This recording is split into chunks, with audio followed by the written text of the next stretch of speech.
ছিল স্যার। আমি স্যার আর ডিটেলস বলবো না, এটা স্যার আপনার ভাষণে আপনি হয়তো স্যার শেয়ার করবেন আমাদের সাথে এটা কিভাবে হয়েছে স্যার।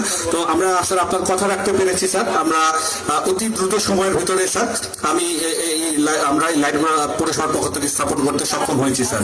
এর জন্য আমি ধন্যবাদ জানাই আমাদের পিডি মহোদয়কে স্যার। উনি উপস্থিত রয়েছেন আমাদের নয় পৌরসভার, তাকেও তার প্রতি কৃতজ্ঞতা প্রকাশ করছি আমাদের স্যার ইঞ্জিনিয়ারিং দপ্তরের প্রতি, আমাদের পৌর নির্বাহী কর্মকর্তা সবাই যারা স্যার অত্যন্ত সক্রিয়ভাবে এই প্রকল্প বাস্তবায়নে সহযোগিতা করেছেন স্যার। তো স্যার আমরা আপনার কথা শুনবো স্যার। অনেক কথা বলা ছিল পৌরসভার স্যার, পৌরসভার যে তথ্যগুলো স্যার আপনার কাছে দিয়েছি, আপনার সুযোগ থাকলে স্যার আপনি একটু দেখবেন স্যার।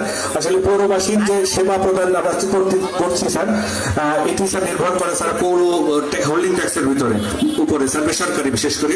আমাদের সরকারি হোল্ডিং ট্যাক্স গুলো আমরা পেয়ে থাকি, কিন্তু গত 5 বছর হিসাব করে দেখলে আমাদের 4.5 কোটি টাকার ডিমান্ড স্যার, আমরা প্রতি বছর 10 থেকে 11% টাকা আদায় করতে পারি স্যার।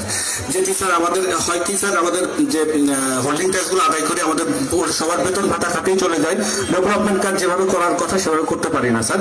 আমি এই বিষয়গুলো আপনার একটু দৃষ্টি আকর্ষণ করবো স্যার। আর আপনাকে একটু সবাই ব্যাপারটি জানাই স্যার, আমাদের কর্ণাগঞ্জি শাখায় ট্রাকগুলোর অবস্থা খুবই খারাপ স্যার। 16টা ট্রাক এবং ওই পর্যন্ত মেরামতে আমাদের 12 লাখ টাকা খরচ হয়েছে স্যার। প্রতিদিনই মেরামত করতে হয়।